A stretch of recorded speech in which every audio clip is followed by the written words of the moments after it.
What is up, guys? Welcome to my review for Titan Season 1, Episode 7, titled The Asylum, and that Asylum is actually not Arkham Asylum, which is going off of, when it was announced, I 100% expected it to be Arkham Asylum, because, what other asylum is there in the DC universe? But it turns out it's just some random asylum somewhere in the United States. I don't think they specified where, but that was obviously a huge part of this episode, or at least everything that happened after the first 10 minutes, because while the first 10 minutes was obviously build up for that, it was still kind of boring, and it definitely dragged the episode down just a little bit. But I usually do judge things like movies and TV shows more on the ending and everything that happened for the majority of the movie or the TV show, but usually more to the end, because the beginning of any movie or TV show usually is to set up the ending and everything that happens after that. So it's fine that the first 10 minutes of this episode is boring, although again it is kind of boring. But then we get to everything that happened in the asylum, and a lot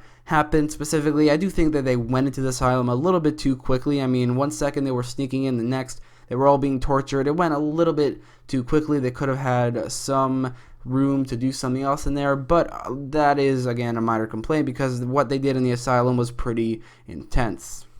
So during the asylum part, each Titan, except for maybe Starfire, went through something that had to do with their storylines in this episode, and I really like how that was handled. Like, each one of them was given something to do. Like, Raven found and met her mother for the first time. Dick went through this whole thing where he was beaten and broken by his younger self and reflected on everything he's done up until this point. And Beast Boy bit someone, where he has yet to do that up until now. Starfire didn't really go through anything psychological and anything in terms of a part of her storyline. She was just tortured to see how her healing factor works, which is fine, but the other three Titans were definitely given a lot to do in terms of their storyline, especially Dick Grayson. His arc in this episode was maybe the best arc for Dick Grayson on the show yet. The whole thing where he is a crazy person at this point and he wants to get rid of his Robin past, that was very well handled. Like it was really well set up until this point. Like, I've complained in the past that Robin is acting completely out of character, where he's killing people, he's crazy, and he's a very hypocritical person, where he was complaining that Batman was doing the same thing. But it turns out that the way they handled it in this season so far is they showed that as a character flaw for Robin. Somebody else has explained this before, but Robin was not acting like he should act, and that was definitely shown in this episode as well. Or at least it culminated into this episode, where the scene where he was being beaten by his younger self, which was by far the best part of this episode. I honestly didn't expect to see that. Like, the twist at the end is that it was all in his mind. That was a good twist. I probably should have seen it coming, but I didn't. I thought that he genuinely escaped, which when he did escape, or he quote-unquote escaped in that scene, that was pretty badass, because he faked a cardiac arrest and then he beat up those guys. That was a badass scene, but it turns out that was all fake and he never actually escaped, which I should have seen coming, because why was he in his Robin suit? That doesn't really make sense. I don't know. I think this episode really pulled me into the storyline, that I just wasn't really questioning what was going on until it was revealed that it was all fake, which, again, I should have seen it coming, because he's in his Robin suit. That doesn't make any sense. And the fact that he's on all these drugs, it is pretty badass that he was able to push that off, but that is basically impossible. So I should have seen it coming, but like I said, the episode pulled me in so well that I did not see it coming. I just didn't question what was going on. So that was something this episode, or at least everything to do with Dick Grayson, did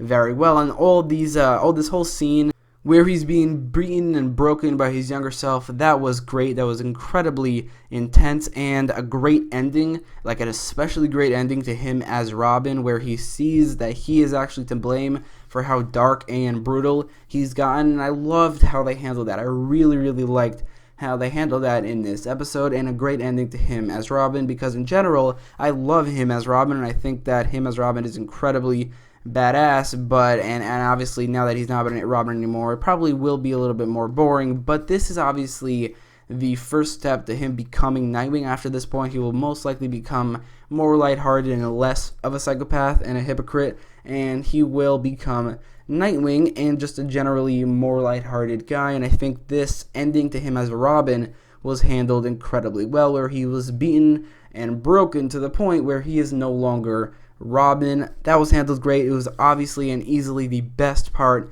of this episode, and maybe the best part of the series in general, it was really, really good. The rest of the episode wasn't as good as having to do with Dick Grayson in this episode, because even though Dick Grayson was not the main character, I feel like the episode definitely focused on Raven more. He still was easily the best character in this episode. Everything outside of that, not as good, but most of it was pretty great as well. So, since Raven was the main character of this episode, she had the most focus, and she had a big part and a big storyline in this episode. Like I said, not as good as having to do with Dick Grayson, but still pretty good. Nonetheless, one thing I'll say is that whenever they really dodge name-dropping Trigon, I don't like that, because what is the point? I mean, there's really no point to it. If there's like a huge twist at the end where it's not Trigon, it's someone completely different, then there would be a point to that.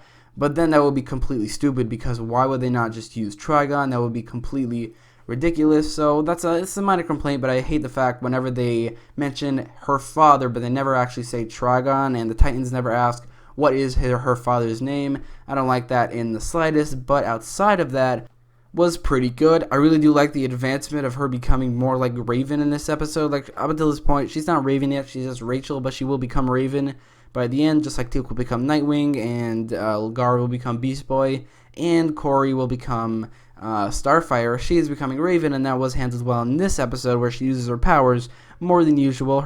She used her powers to save that guy, and then she used her powers to take that save away, which I did like that quite a lot. And I think that the symbolism for that is that she is both life and death, or at least she can choose to be either life and death. And I'm sure by the end of her storyline, when she actually becomes Raven, she will choose life, and that will be the big ending to this season, or maybe a future season after this one. But I did like that symbolism, and I did like her becoming more of Raven in this episode. One thing I didn't really like was the whole storyline of advancing the main plot of the season, everything to do with Trigon, everything to do with her mother as well. That was maybe a little slow in this episode. Like I said, nothing was as good as Dick Grayson's storyline, so whenever it cut away from Dick Grayson to the other storylines, it did get a little less interesting and a little more boring, and the Raven, not especially, but Raven included, her whole storyline was a lot more boring than everything to do with Dick Grayson, and I think her storyline maybe moved a little slow in this episode. That being said, it was still pretty good.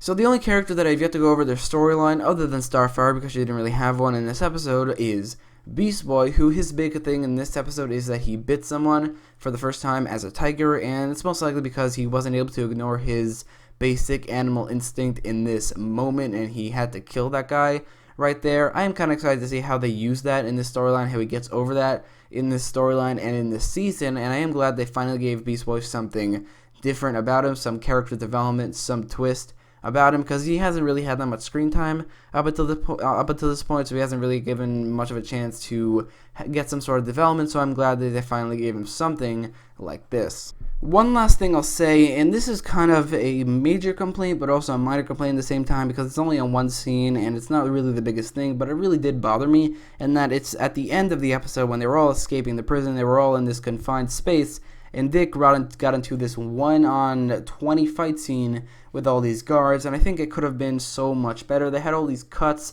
and it was kind of hard to follow. They could have done something like Daredevil does, where in a confined space with one guy against a couple guys, or 20 guys in this case, it could have been so badass. I don't know, and I think that if Daredevil didn't do this at this point, which they did do it 3 years ago, but still, if they hadn't done it, then I would not really complain about this fight scene. But knowing that they could do something like that, because they are in a confined space, and that would be so good, and I just think that when that happened, it kind of took me out of the episode, and if it was a Daredevil-esque hallway fight scene, then the whole ending of the episode could have been so amazing, where this fight scene kind of took me out a little bit. Thankfully, though, the rest of the ending was great, and I think that Robin burning his costume, although it's pretty sad that that incredible costume is now burnt to the ground, it was an incredible ending to this episode. I just wish that that fight scene could have been a little bit better. So that is it for this review, but in conclusion, this episode had a lot of great things about it, namely everything to do with Dick Grayson and Raven as well for the most part, and Beast Boy was pretty great, but the first 10 minutes were a little slow. The fight scene at the end could have been so much better. So although I do think that the positives in this episode far outweigh the negative, so I'll give this episode a 9.2 out of 10. But let me know what you thought about the episode in the comments down below, and if you like this video, don't forget to leave a like, share, and subscribe, and thanks for watching.